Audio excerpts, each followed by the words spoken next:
오늘부터 배울 내용은 스피릿이라고 하는 부스트에 있는 라이브러리를 배울 겁니다.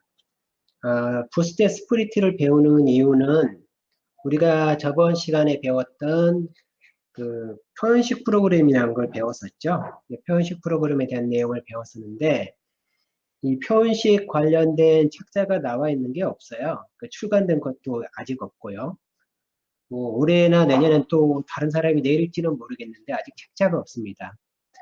그래서 아마 다루는 내용들 중에 제가 다루는 내용이 아마 마지막일 수도 다른 데 접할 수 없는 케이스라서 이거를 최대한 내용을 좀 소개하고 싶어서 선택한 라이브러리가 부스트에 있는 스피리트럴 라이브러리예요. 이 라이브러리가 뭐 다른 라이브러리들도 있어요. 물론 있는데 표현식 프로그램을 잘 활용한 예 중에 하나가 이 스프리트라는 라이브러리입니다. 그래서 이거를 소개를 하면서 표현식 프로그램하고 메타 프로그램 쪽을 접할 수 있는 기회를 만들고자 해서 시작을 하는 겁니다. 전체 강의는 뭐 몇 강이 될지 아직 잘 모르겠어요. 전체 매뉴얼서 상에는 페이지 수가 한 300페이지, 400페이지 되는 문서가 있어요. 그 문서를 기반으로 하고 거기는 샘플들을 직접 치면서 나중에는 진행을 할 거예요. 그래서 아마 제 생각에는 10강 정도가 아마 요 관련된 내용이 되지 않을까 싶어요. 일단 한번 들어가 볼게요. 일단 스피리트라는 요 단어는 보니까 영혼이나 또 영혼이나 정신 이런 걸 의미하더라고요. 영혼이나 정신이란 말은 흔히 동양에서는 별로 쓰지 않는, 서양에서는 별로 쓰지 않는 용어잖아요. 그쵸? 근데 이 스피릿이라는 용어를 쓴 데는 나름 배경이 좀 있었던 것 같아요. 나중에 이 스피릿가 탄생하는 과정을 보면 이게 초기 버전이 어디서 나오냐면 이 만드사 여기 보면 여기 두 사람 있잖아요. 두 사람이 이제 개발하는 첫 번째 먼저 개발하는 사람이 앞에 있는 사람이에요.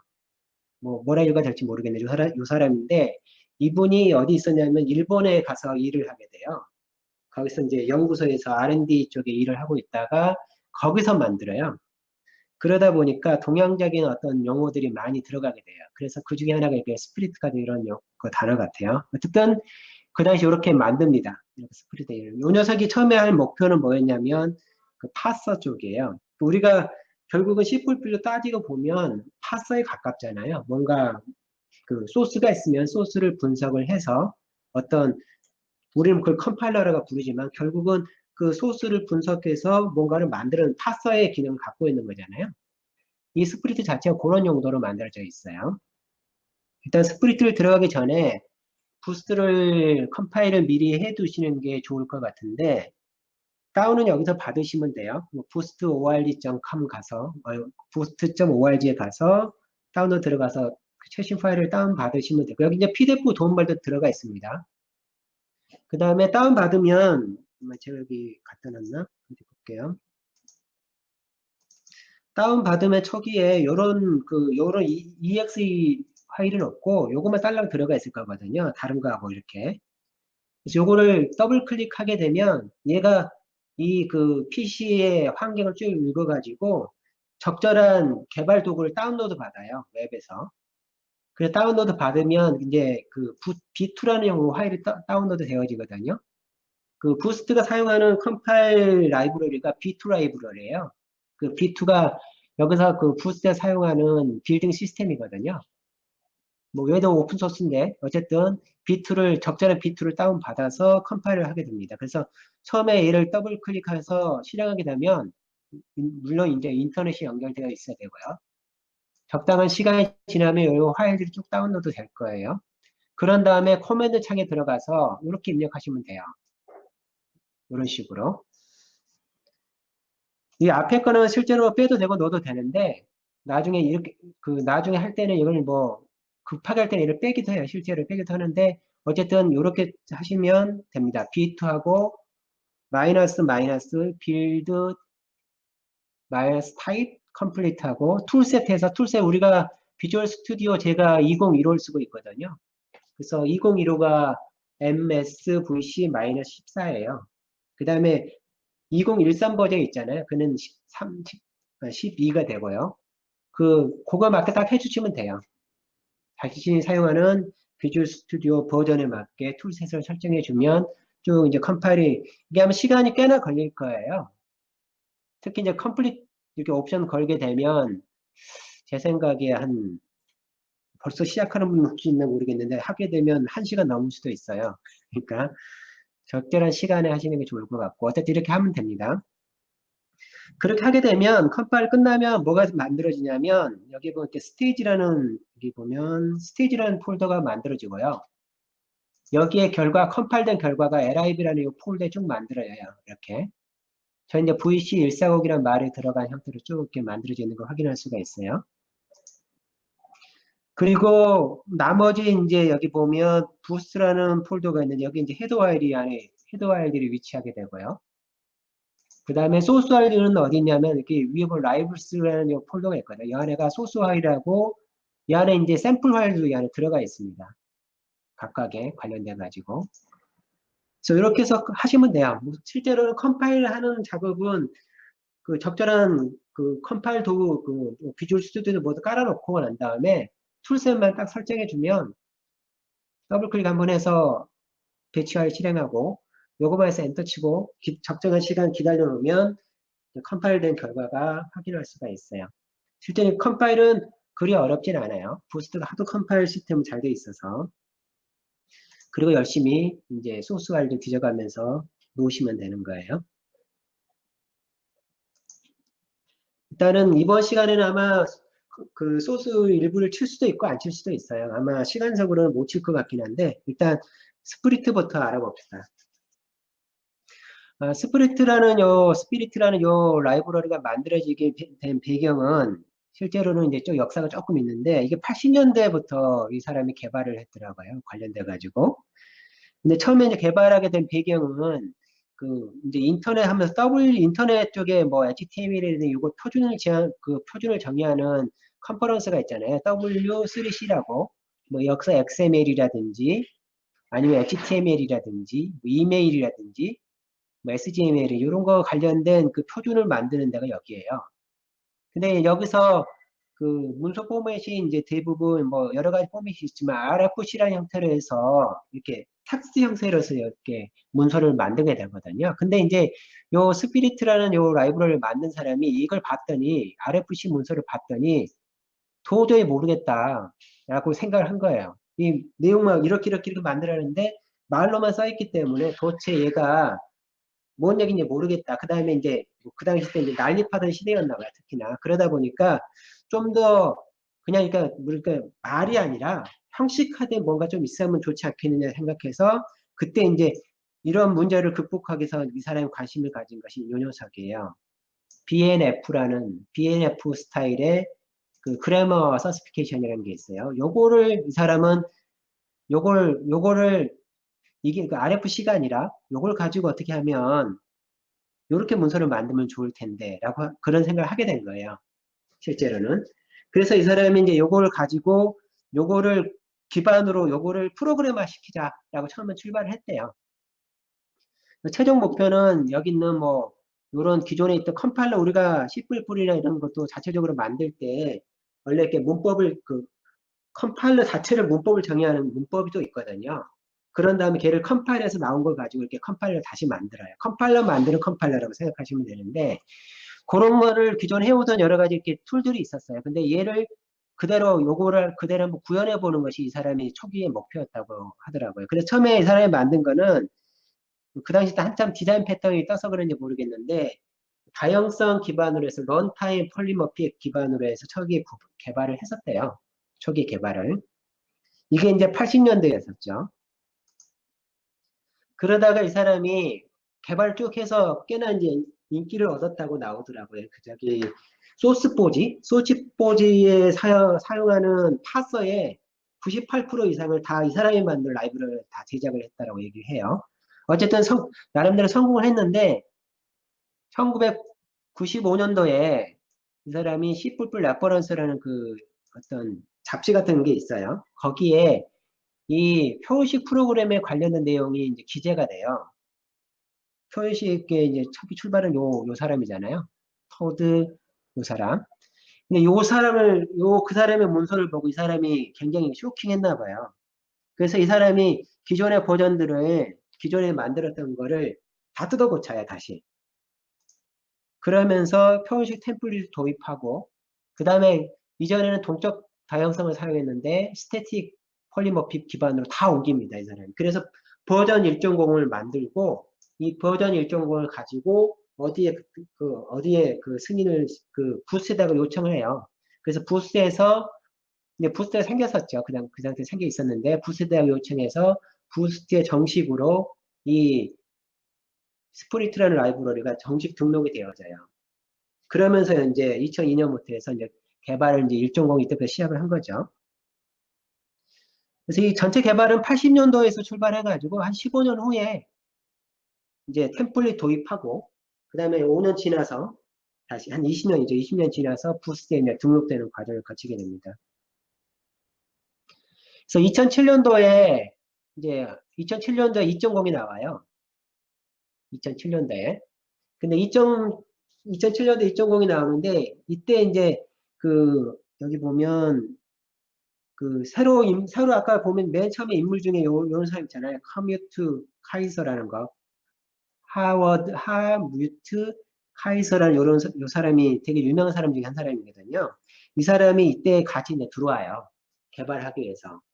투입이 되면서 2007년도에 부스트 2.0이 나오고 이때 이제 뭐가 지원되기 시작하냐면 어트리뷰트 그래머라는 어트리뷰트라는 게 있어요. 그 녀석이 이제 추가되면서 이게 이제 2.0으로 업데이트를 해요. 기존의 버전은 입력 문자를 그냥 출력 문자를 그냥 바꿔주는 형태, 파싱 결과를 새로운 문자로 그냥 내보는 형태에서 머물러 있다 보면 여기서는 어떠냐면 이제 어트리뷰트 그래머라는 요걸 도입하면서 이제 변수 타입 시스템하고 이게 연동을 할 수가 있어요. 타입 시스템하고 그런 기능이 2.0에 추가되면서 정상적인 모습을 이렇게 파서가 굉장히 극강화되는 그리고 최근에는 X3이라는 버전이 다시 이제 베타 버전으로 개발되고 있어요. 지금은 이제 2.5까지 있고 2.5 상태에서 지금 X3 버전이 지금 최근에 개발 중에 있습니다. 그 다음에 스프리트를 만드는 과정에서 이제 부스트의 MPL이라고 그 메타 프로그램 라이브러리가 있거든요. 이 스프리트가 사용을 하고 싶었는데 이 스프리트가 굉장히 빨리 발전하다 보니까 이 MPL이 이 스프리트의 모든 거를 감안하지 못하는 상황이 벌어져가지고 실제로는 그래서 이 사람들은 뭘 만드냐면 MPL이 아니라 부스트 퓨전이라는 라이브러리를 추가로 개발하게 돼요. 역시 이 녀석도 어디에 등록이 되냐면 부스트에 등록이 되어져 있어요. 그래서 스프리트를 만드는 과정에서 뭐가 나오냐면 다시 퓨전이라는 라이브러리 다시 나옵니다. 이 퓨전이라는 라이브러리는 MPL이 타입 시스템에서의 어떤 타입과 타입을 곱하고 도합하는 그런 어떤 타입 공간에서의 연산이라고 그러면 이 퓨전 라이브러리는 타입과 런타임을 조인시키는 공간이에요. 두 공간을 이렇게 교묘하게 오버랩한 형태로 해서 발전하게 돼요. 그래서 간단하게 예를 들어서 우리가 맵을 만들면 STD 맵 있죠. 그걸 만들면 인풋도 밸류고 아웃풋도 밸류잖아요. 키도 밸류고 리절트도 밸류잖아요. 3 넣으면 3에 대해서 어떤 거 4에 대해서 이렇게 맵이 이런 식으로 구성돼야 되잖아요. 근데 이 부스트 퓨전은 어떤 형식이냐면 키가 타입이에요. 키가 인티저, 스트링 이런 거. 근데 그 타입을 넣으면 그 타입에서 리턴되는 값을 런타임에 있는 함수의 포인터라든지 값이 떨어져요. 그래서 마치 타입 시스템과 메타 공간 타입 시스템과 런타임의 값을 매핑하는 구조로 이렇게 개발하거든요. 그게 이제 뷰스트 퓨전이에요. 근데 이 녀석이 최근에 와서는 최근에 흔히 알고 있는 부스트 하나라는 라이브러리가 있잖아요. 부스트 하나라는 라이브러리가 있거든요. 이 부스트 하나라는 라이브러리 굉장히 빨리 발전하고 있는데 이 부스트 하나라는 이 라이브러리가 실제로는 따지고 보면 이 퓨전을 좀 더 퓨전에 대한 후속 버전이라고 할 정도로 철학은 되게 비슷해요. 이 두 개가. 퓨전하고 하나가 굉장히 비슷한 노선상에 있어요. 실제 최근에 이 부스트 하나 만든 사람의 컨퍼런스를 발표를 했었죠. 근데 거기서 얘기한 거는 굉장히 메타 레벨이 아니라 메타하고 런타임하고 조인하는 쪽으로 그 하나의 방향성을 설명하고 이렇게 다니고 있거든요. 그래서 처음에 하나는 NPR의 연장선이 아닌가라고 생각했는데 점점 그런 내용하고 그 내용을 듣다 보니까 굉장히 퓨전을 확대한 형태로 지금 발전을 하고 있더라고요. 어쨌든 두 라이브러리들은 굉장히 유명합니다. 특히 부스 하나는 최근에 굉장히 그 각광을 받고 있는 라이브러리 중에 하나죠. 어쨌든 스프리트 라이브러리를 개발하기 위해서 퓨전 라이브러리가 만들어지고 또 이 퓨전 라이브러리는 내부적으로 NPL하고 다시 그 부스트의 튜플이라는 게 있어요. 부스트의 튜플하고 두 개가 조인하는 형태로 해서 이제 개발을 하게 됩니다. 그리고 또 라이브러리가 또 나와요. 이 스프리트라는 라이브러리가 어떤 지원하기 위해서 그 포닉스라는 라이브러리가 또 부스트 포닉스라는 게 있어요. 얘가 또 추가가 됩니다. 그 다음에 부스트 프로토라는 라이브러리도 있고요. 이런 것들이 이제 실제로 이제 스프리트를 중심으로 해서 이렇게 많은 라이브러리들이 이렇게 만들어져요. 일부는 퓨전을 가고요. 일부는 포닉스 쪽 이런 식으로 계속 발전해 나가고 있는 걸 알 수가 있어요.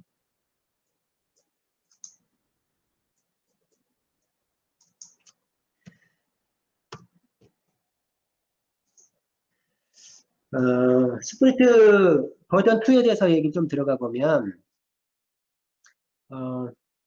이 스프리트는 크게 파싱 기능하고 제너레이션 기능으로 나눠져요. 파싱하고 제너레이션 기능으로.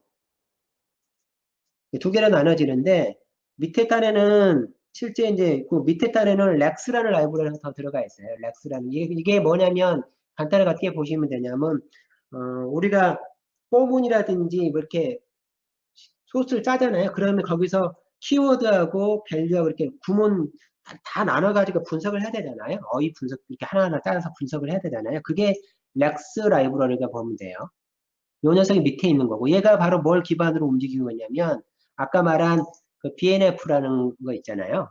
BNF를 변형한 PGG라는 그 그래머 스펙이 있어요. 얘를 그대로 구현합니다.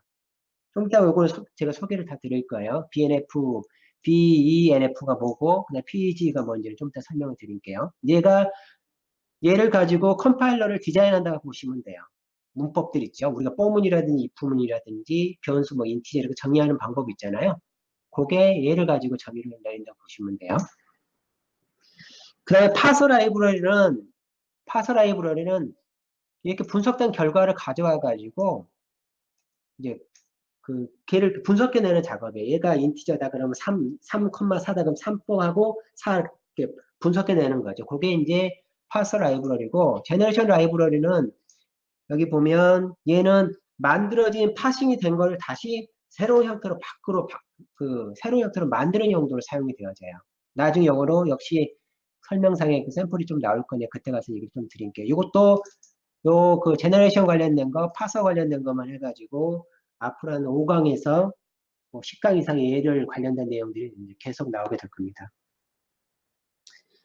렉스 라이브러리는 실제 부스 내에서는 그 스프리트 렉스라는 이름으로 구현이 되어져 있고요. 그다음 파서 라이브러리는 QI라는 이름으로 이렇게 내부에 구현이 되어져 있고, 그다음 제너레이션 라이브러리는 이런 이름으로 스프리트 칼머라는 이름으로 되어 있어요. 근데 이 칼머라는 단어가 뭔가를 찾아봤더니 얘가 업보라는 뜻이더라고요. 그러니까 이게 만든 사람이 아까 말했던 일본에서 한참, 동양에서 한참 그걸 R&D를 하다 보니까 좀 이런 용어를 쓰기 시작한 것 같아요. 이름에 왜 업보라는 이름을 넣는지 모르겠는데 이렇게 이런 이름으로 해서 이렇게 지금 쭉 되어 있고요. 그 다음에 2.0을 올라가면서 기존의 버전 이전에 있던 버전들은 1.8 버전에서 멈춰가 있는 걔가 하이어 완성을 위해서 이게 클래식이라는 이름으로 등록이 되어 있고 내부에 소스가 들어가 있어요. 그래서 전체적으로는 부스 스프리트라는 라이브러리는 이렇게 구성이 되어 있어요. QI라는 녀석이 있고요. QI는 파서예요. 칼머라는 녀석은 제너레이터고요. 그 다음에 렉스는 렉서 라이브러리고요. 그 다음에 1.8 하이 버전은 클래시라는 이름으로 등록이 되어 있어요. 그래서 여기서 여기 클래식을 뺀 나머지를 여기서부터 QI, 칼머, 렉스를 차례차례 이제 배우게 될 거예요. 실제 어떻게 그 코딩을 짜고 구현을 하는지, 어떤 기능을 하는지를 이제 소스를 통해서 확인할 수 있을 겁니다. 그 다음 실제 이 라이브를 사용하는 방법이 여러 가지가 있는데, 일반적으로 사용은 이렇게 한대요. 그러니까 이렇게 인풋으로 어떤 문자열이 들어오면, 문법이 정의되어 있거든요. 아까 말한 DENF라든지 이런 거 가지고 문법을 정해 놓으면 스프리트 내에서 하게 되면 해서 파싱을 돌리면 쭉 결과가 만들어져요. 그런 다음에 얘를 여기서 트랜스포머는 뭔지 모르겠는데 하고 난 다음에 다시 이 카르마에다 집어넣어서 제너레이션을 이렇게 할 수가 있어요. 그래서 두 개가 원래 각각 또 따로따로 대부분 사용하는데 필요하면 이런 식으로 여기서 해서 이쪽으로 보내고 이런 연동도 가능하다라고 설명이 되어져 있더라고요. 근데 대부분 사용하는 가장 일반적인 케이스는 이런 식으로 사용을 한대요. 자, 그러면 BNF부터, eBNF부터 배워봅시다. 지금 우리가 배우는 내용은 뭐냐면 지금까지 우리가 프롬 짜는 거는 그냥 우리가 만들면 돌아가는 거였잖아요. 근데 지금부터 이 스프리트가 하고자 하는 일은 뭐냐면 컴파일러 같은 걸 만들기를 원하는 거예요. 컴파일러 같은 거를. 근데 컴파일러 같은 거를 제작하는 과정에서 컴파일러 그냥 생각대로 막 입고 막 이런 식으로 그냥 생각나는 코딩을 짜게 되면 굉장히 나중에 가면 복잡해지면 못 짜거든요. 그래서 어떤 컴파일러를 만드는 가상의 어떤 형태를 가진 언어를 만들자 이렇게 이 사람은 생각을 한 거예요. 컴파일러를 만드는 언어를 만들자 이렇게. 컴파일러를 만드는 그런 관점으로 처음 출발한 것이 뭐냐면 이 BNF라는 녀석, 포맷이에요. 이 녀석은 일단 보면 가장 기본적인 걸 보면은 여기 BNF는 사람의 이름을 약자를 따서 이렇게 만든 형태거든요. 이 사람 이름이에요. 이 초기에 만든 사람들 이름인데 보면 여기서 스타라는 말이 딱 들어가면 이 스타가 여기서 이제 여기서 이 스타는 뭐냐면 리피테이션 심볼이에요. 그래서 반복되는 거예요. 예를 들어서 우리가 가장 간단하게 이런 예를 보면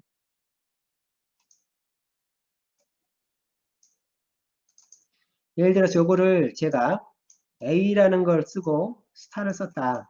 그러면 요것을 의미하는 바는 뭐냐면 A가 계속 이렇게 A가 있다는 뜻이에요. 이게 몇 개인지 모르지만 이렇게 계속 임의에게 0개 이상이 있다는 의미거든요. 이렇게.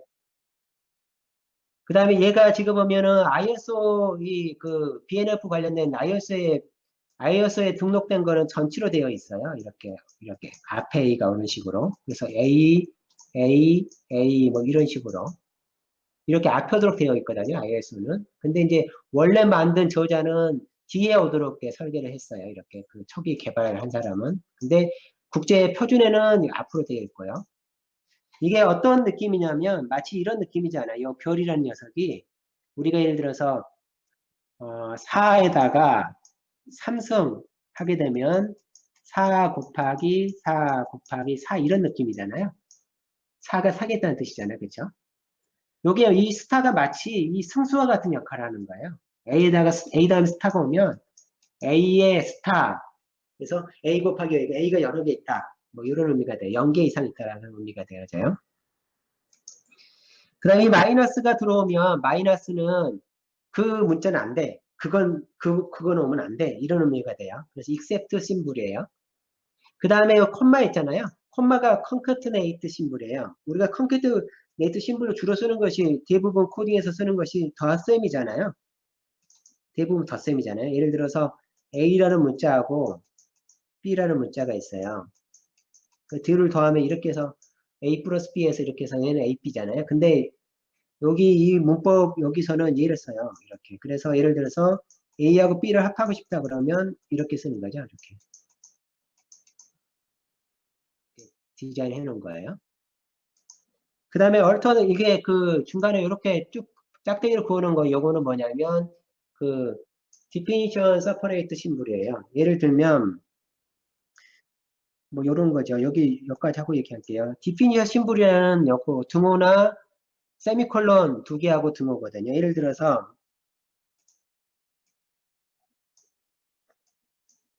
숫자 수라는 걸 정의를 내릴 거예요. 그럼 이렇게 내리면 얘를 정의 내리나지. 숫자는 1, 2, 3, 4, 5, 0, 이렇게 1이거나 2거나 3이거나 4거나 5거나 해서 0까지. 요게 그래서 요 녀석이 뭐냐면 디피니션 하는 거예요. 디파이닝 심볼인 거고 이 두 가지가. 그 다음에 여긴 요 녀석 여기 중간에 이거 있잖아요. 요 녀석이 뭐냐면 정의를 세퍼레이션을 심볼이죠. 그러니까 1도 되고 2도 되고 3도 되고 4도 되고 정의를 이렇게 디피니션을 이렇게 세퍼레이션 한다 이거예요. 그런 용도로 사용이 되는 겁니다. 그 다음 마지막 종결은 요거나 요걸 쓴대요. 마지막에 끝날 때 이렇게 해서 요걸 쓴다든지 세미콜론 쓴다든지 점을 찍게 되면 터미네이트 심볼이 된대요.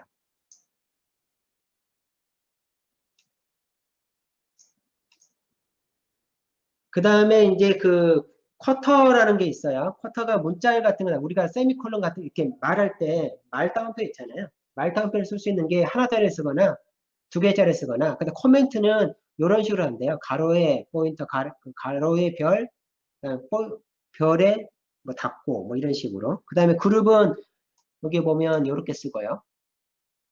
그 다음에 옵션은 그거 이거나 아닌 거잖아요. 그쵸? 하나이거나 걔가 있거나 없거나. 그게 이제 가로인데 걔는 대괄호 쓰고요. 리피트는 요 중괄호를 쓰고요. 특별한 어떤 문자를 의미하는 거는 여기 물음표를 쓴대요. 예를 들면 요거를 딱 보면 요거는 뭐냐면 이게 여기 등호가 있잖아요. 그러면 AA를 디피니션 한다라는 뜻이죠. 그쵸? 근데 A가 있고 쌍탄표가 들어가 있잖아요. 그러면 얘는 AA라는 녀석은 정의 내리면 뭐냐면 A가 있는 A인 거죠. 이렇게 문자열 A가 AA인 거죠. 이렇게. 근데 BP는 뭐냐면 3 곱하기 이런 식이잖아요. 이 별 여기 스타가 들어가 있잖아요. 스타가 그렇죠? 스타가 들어갔으면 이 AA가 여러 번 있다는 뜻이라고 했잖아요. 근데 앞에 3을 넣으면 걔가 3번 있다는 뜻이에요. 근데 AA가 뭐였냐면 AA가 여기에서 정의 내린 거 상으로는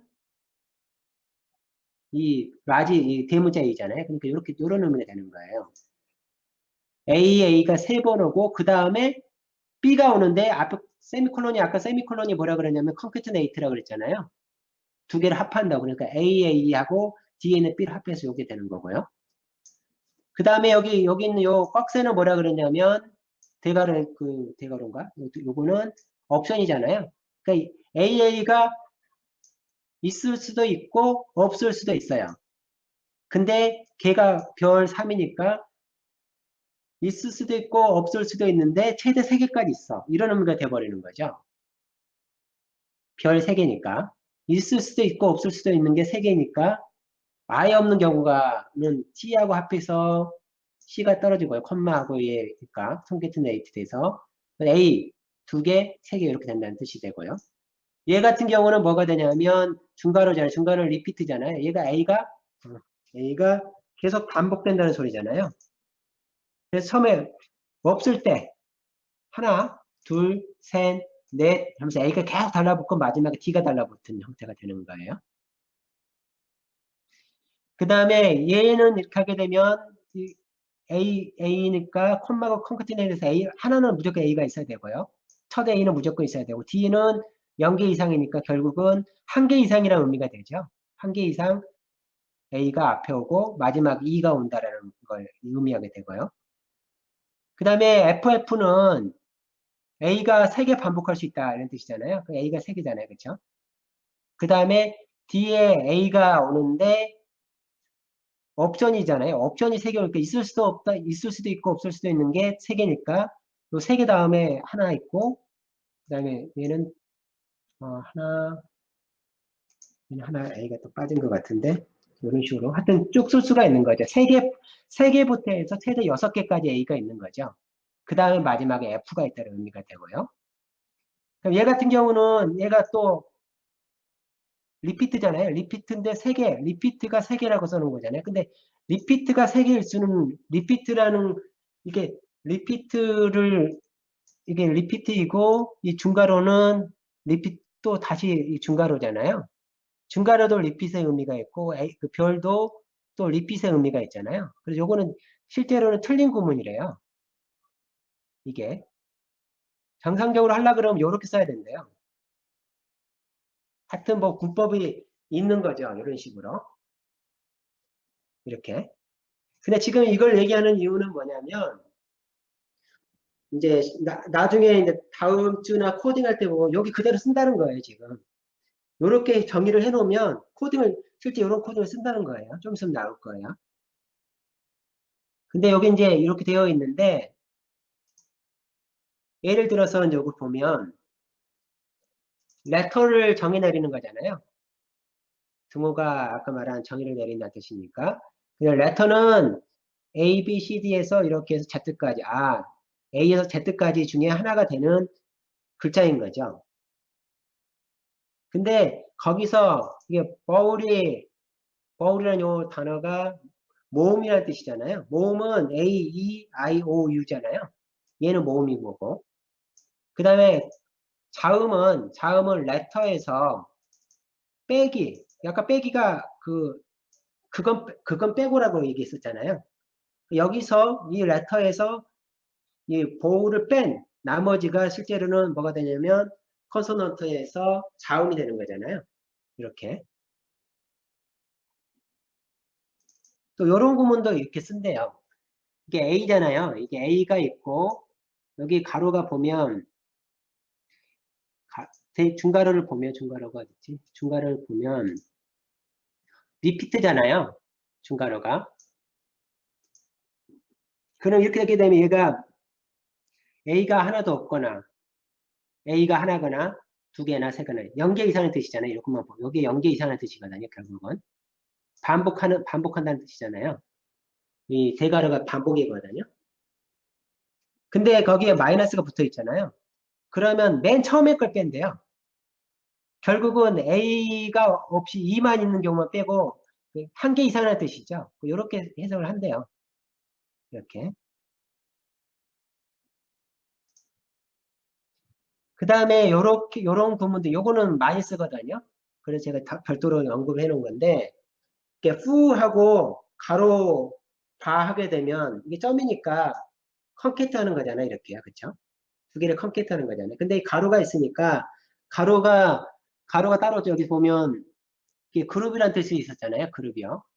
원자 계산한다는 그대로 갖고 있거든요. 따라서 얘를 계산해 가지고 뿌 다음에 붙인다는 뜻이에요. 그냥 뿌 다음에 발을 붙인다. 이런 뜻이에요. 근데 이런 거를 또 어떻게 쓰면 이렇게 쓴대요. 이렇게. 근데 실제로는 이걸 더 많이 써요. 밑에 거를. 가로를. 뿌 하고 가로 쓰면 우리가 함수를 호출하는 느낌이잖아요. 근데 함수 호출이 아니라 뿌 다음에 바가 와. 이 문법은 BNF라는 문법상에는 이런 식으로 쓴대요. 근데 좀 있으면 여기 등장을 합니다. 요게. 이제 C++ 코딩에서. 자, 실제로 한번 대충 보면 요런 실제 BNF 문서는 요렇게 아까 여기는 이제 쌍따옴표 두 개, 세미콜론 두 개하고 논으로 정의를 내리고 있죠. 요렇게 정의를 내렸어요. 이게 이제 요게 뭘 해석하는 거냐면 요런 걸 다 해석하는 거예요. 요런 걸 다 해석할 수가 있어요.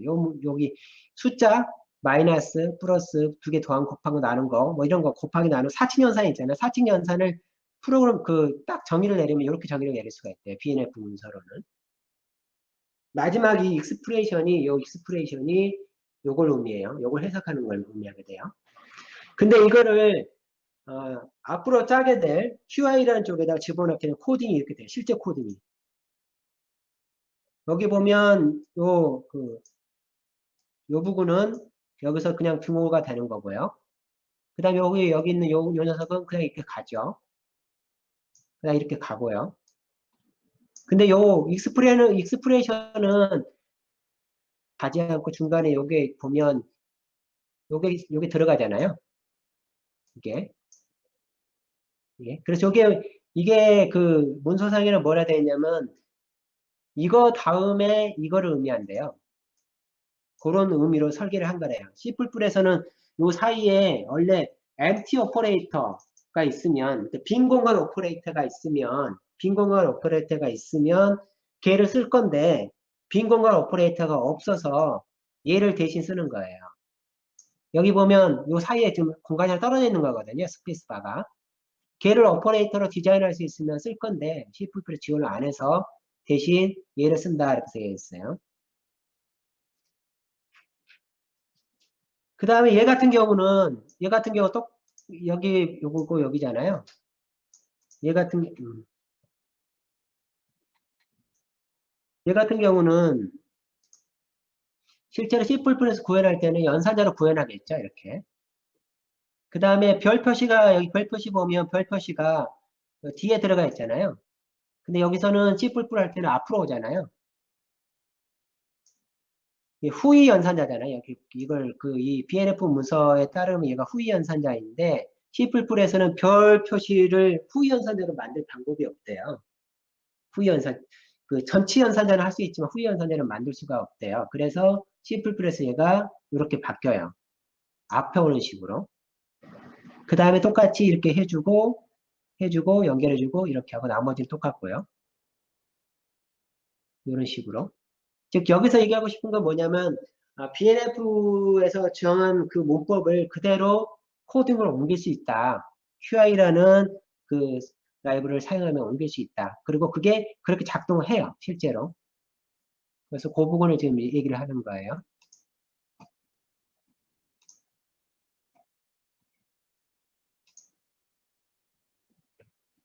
그 다음에 아까 칼마라고 하는 것도 있었잖아요. 그 QI 말고 얘는 아웃풋 제너레이터인데 예를 들어서 이런 식으로 쓰게 되면 얘를 보면 아까는 그 QI에서는 오른쪽으로 가는 화살표잖아요. 근데 이 칼만은 왼쪽으로 가요. 파싱 된 걸 가지고 거꾸로 새로운 걸 만드는 거거든요. 그래서 예를 들어서 이렇게 얘도 보면 별이 들어가 있잖아요. 별이 들어가 있으면 이 가로를 반복한다는 뜻이거든요. 계속 반복한다는 뜻이에요. 이 가로를. 좌우로는 꺽쇠가 있고. 그러니까 예를 들어서 얘가 벡터가 있어요. 벡터 넘이 있는데 넘이 1, 2, 8, 10이다. 이렇게 되어 있으면 걔를 이 18, 10을 넣게 되면 얘가 내부적으로 이렇게 바꿔버려요. 이렇게. 그 다음에 이렇게 하게 되면 얘는 또 가로잖아요. 얘 스타가 여기 있고 반복하는 거는 가로로 반복하면서 스타가 마지막에 다운표가 오잖아요. 그래서 얘를 1 가로, 8 가로, 10 가로 하고 마지막에 이 다운표가 하나 남는 식으로. 그 다음에 얘는 이렇게 또 얘도 보면 이렇게 되어 있잖아요. 별하고 가로가 돼 또 반복이잖아요. 그럼 얘를 뭐로 변형하냐면 더블 형태로 변형해서 1.0, 8.0, 10.0, 이렇게 만들어져요. 그래서 여기서 느낌은 어떠냐면 QI가 외부 어떤 소스를 받아가지고 소스를 어떤 문서를 받아서 걔를 파싱한다 그러면 이 그 칼만은 파싱해 놓은 거를 새로운 형태로 변형하는 역할을 하고 있다는 걸 알 수가 있어요. 그래서 QI는 오퍼레이터가 오른쪽 오퍼레이터 쓰지만 이걸 C++에서는 인풋 오퍼레이터라 부르죠. 인풋 오퍼레이터로 흔히들 부르잖아요. 인풋의 역할을 하고 있는가 하면 이 칼마에서는 얘가 뭐냐면 오른쪽 오퍼레이터에서 출력 오퍼레이터처럼 쓰고 있거든요. 그 두 개가 서로 이렇게 맞물려서 사용이 될 수 있다는 걸 조금 느낌을 받을 수 있을 것 같아요. 혹시 여기까지 질문 있나요? 혹시 잠시 한번 질문 있으면 보고 가죠.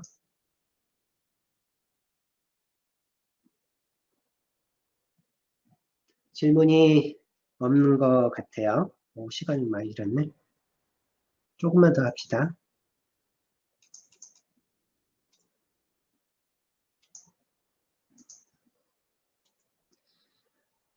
근데 실제로는 그 스프리트라는 요 라이브러리가 사용하는 문서 포맷은 아까 BNF 배웠잖아요. 근데 BNF를 확장한 버전, 걔를 기반으로 변형된 새로운 걸 써요. 그게 PEG예요. 그러니까 그 BNF가 굉장히 비슷한데 약간 달라요. 근데 왜 그 사람들이 그러면 BNF 안 쓰고 왜 이를 썼냐라고 했을 때, 원래 이 스프리트러 라이브러리가 추구하는 그러니까 여기 그 설계할 때 방점 중에 하나가 C++를 만든 사람의 어떤 조언을 따르고 있거든요. 근데 그 C++를 만든 사람이 뭐라고 얘기했냐면, 요런 얘기를 나중에 나오는데, 요런 리커시브 디센트 파서라는 얘기를 해요. 재기 하강이라고 흔히 번역하거든요. 밑으로 계속 재기적으로 파싱을 해나가는 방법 있잖아요. 1 플러스 3이면 그 플러스를 중심으로 2하고 3을 분석하고 또 밑에 넣어서 2하고 3을 다시 분석 계속 밑으로 파식해 나가는 방법 있잖아요. 그런 식으로 설계하는 것이 가장 이상적인 형태의 파서다라고 하는 언급해놓은 문서가 있어요. 이 사람이 이제 그걸 따라가서 지금 개발을 하고 있는 거거든요. 그런데 기존의 BNF는 설계 자체가 이런 재기 하강 파서를 생각하고 디자인한 게 아니에요. 그러다 보니까 재기 하강 관련된 내용을 딱 구현하려다 보면 오류가 발생하거나 애매하게 되는 상황이 발생해서 딴 사람 이게 아마 그 80 몇 년대에 어떤 교수가 만든 건데 그 재기 하강이라는 개념을 기반으로 해서 BNF를 확장을 해요. 그게 PEG예요. 그래서 실제로는 지금 아직까지는 BNF 기반으로 만들고 있지만 최종적으로 PEG 형태로 해서 최종 버전을 만들려고 지금 한참 개발하고 있거든요. 걔는 약간 달라요. 예를 들면 아까 우리가 이렇게 쓰면 익스프레션을 쓰면 익스프레션을 정의한다라는 의미였었고요. 등호가 있으니까. 그리고 A하고 B 사이에 칸막이 하나 있잖아요. 그렇죠? 그러면 A이거나 B란 뜻이잖아요. 그렇죠? 그러면 이걸 그림으로 그리면 이걸 레일로드라고 부르는 레일로드 기법으로 표현을 해보면 여기서 이 포인트에서 이 포인트로 가기를 원해요. 갈 때 A를 해서 A가 가거나 또는 B를 통해서 갈 수가 있잖아요. 다시 와서 A, B를 동시에 할 수는 A거나 B거나 이런 의미가 되잖아요. 갈 수 있는 A점에서 이쪽으로 가는 방식은 이렇게 가거나 이렇게 가는 두 가지밖에 없잖아요. 그렇죠? 그러면 이렇게 그릴 수가 있는데 얘네들은 PEG에서는 이걸 어떻게 표현하냐 이렇게 써요. A 슬래시 B. 그러면 A거나 B예요. 그런데 그 BNF에서는 뭐가 없냐면 A거나 B, 그러니까 A거나 B인데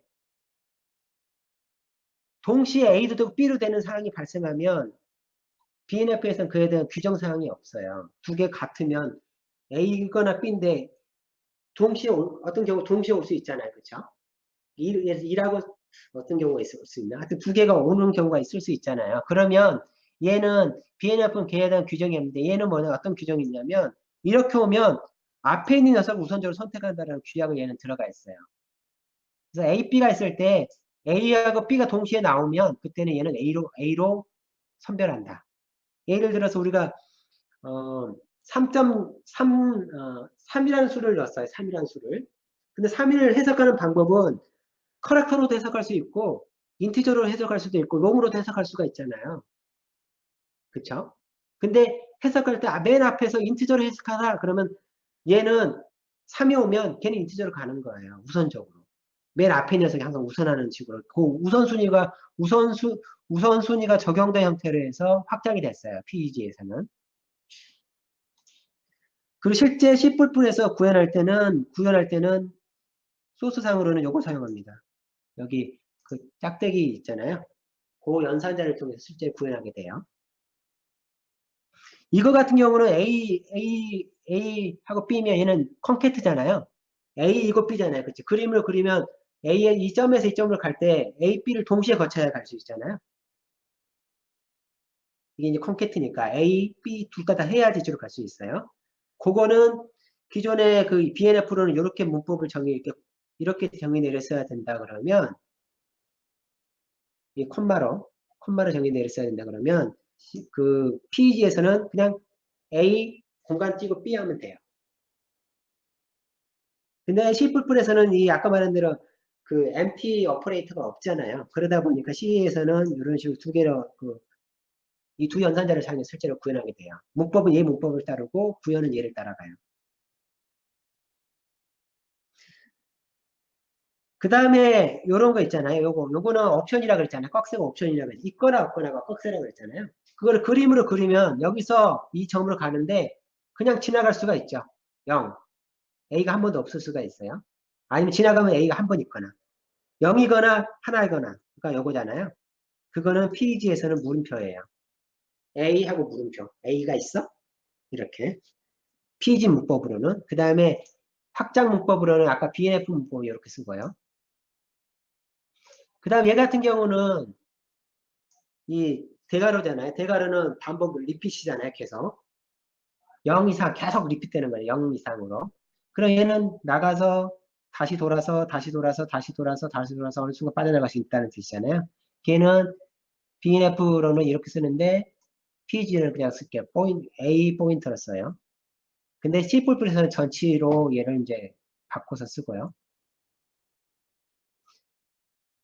근데 기존의 BNF에서는 이런 식으로 앞에 숫자를 넣거든요. 3 곱하기 뭐 하게 되면 3개가 있다, 4개가 있다 이렇게 고정을 하게 돼 있거든요. 근데 만약에 3개가 있다라고 했는데 2개만 있거나 뭐 그러면 얘는 이제 잘못하면 실수할 수 있는 여지가 많아요. 근데 얘는 뭐냐면 계속 돌다가 A라는 문자가 계속 있어라고 쓰게 되면 A라는 문자가 계속 돌다가 A가 아닌 문자 보면 튕겨나가요. 구조가. 그래서 실제 코딩 짜기는 프로 뭐죠? 컴파일러를 짜기에는 얘가 더 문법이 좀 더 합리적이라고 얘기를 하는 거예요. 그래서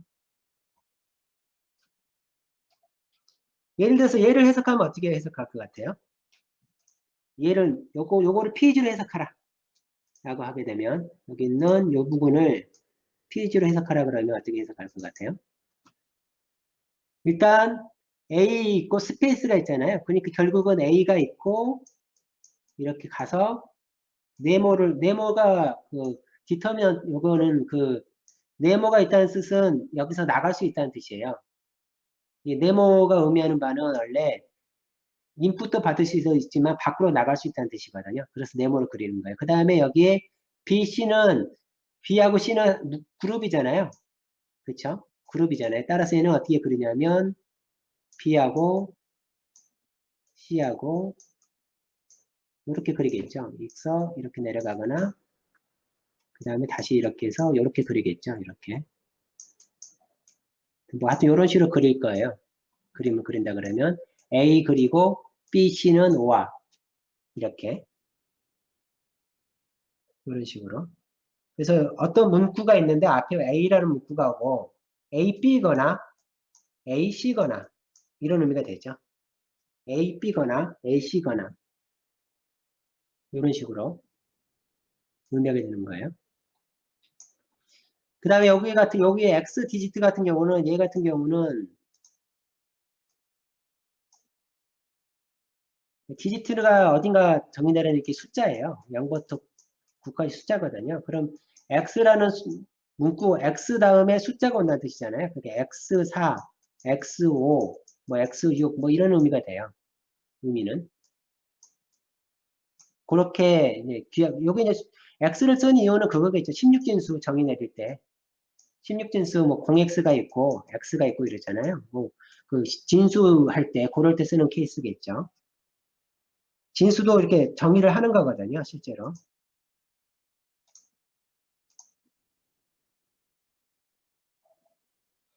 그 다음에 이제 얘 같은 경우가 아까 하나 이상이잖아요. 마이너스 뒤에 있는 거. 이렇게.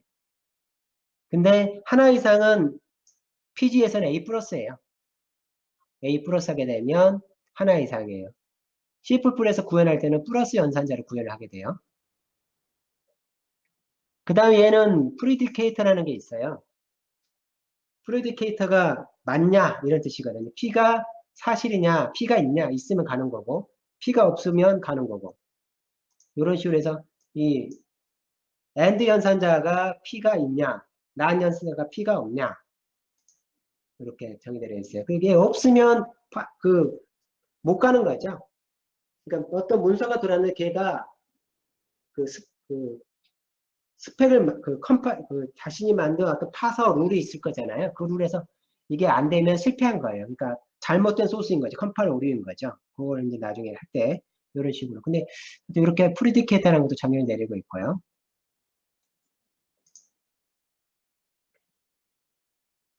그래서 한번 대충 코딩, 이거는 어트리뷰트에 대한 내용인데, 여기서부터는 다음에 해야겠죠. 내용이 많았으니까. 다음 주에는 그 어트리뷰트부터 나갈게요. 어트리뷰트는 하나만 설명하고 어트리뷰트는 끝낼게요. 나중에 이제 대충 어트리뷰트가 뭔지를 알아야 되니까. 1, 2, 3, 4라는 문자가 왔어요. 1, 2, 3, 4가 왔는데 걔를 여기 있는 인티저 밸류 있잖아요. 밸류에다 넣고 싶은 거예요. 1, 2, 3을 파싱을 해서 그 결과를 밸류에다 넣고 싶어요.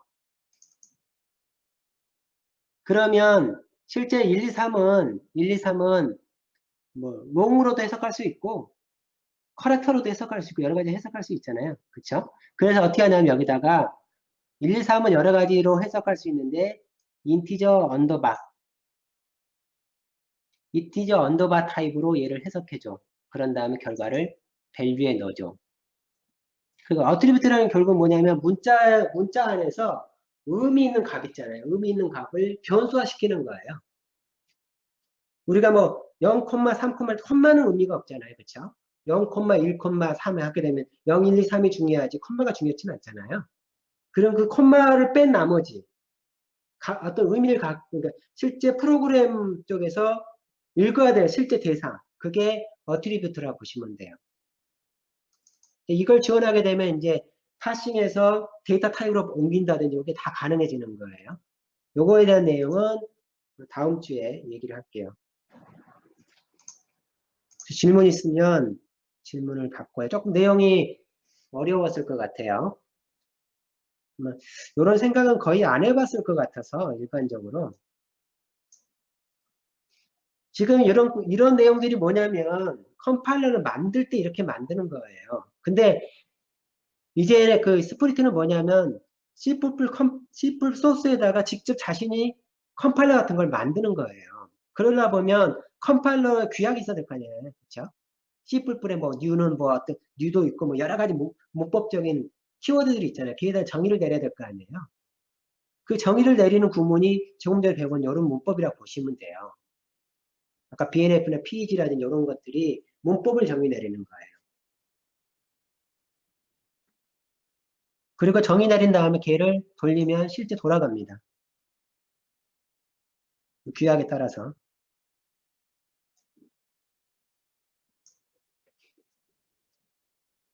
근데 일반적으로 C++ 그냥 배워서는 이걸 절대 짤 수 없거든요.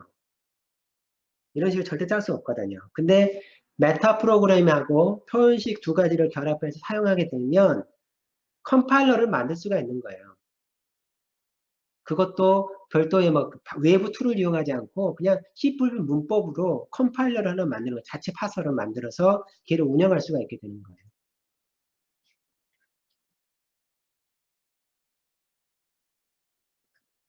자, 그러면 여기서 끝내고 다음 주부터 계속 배우도록 할게요. 다음 주는 그 소스를 직접 칠 거예요. 그러니까 부스는 컴파일을 해 오셔야 됩니다.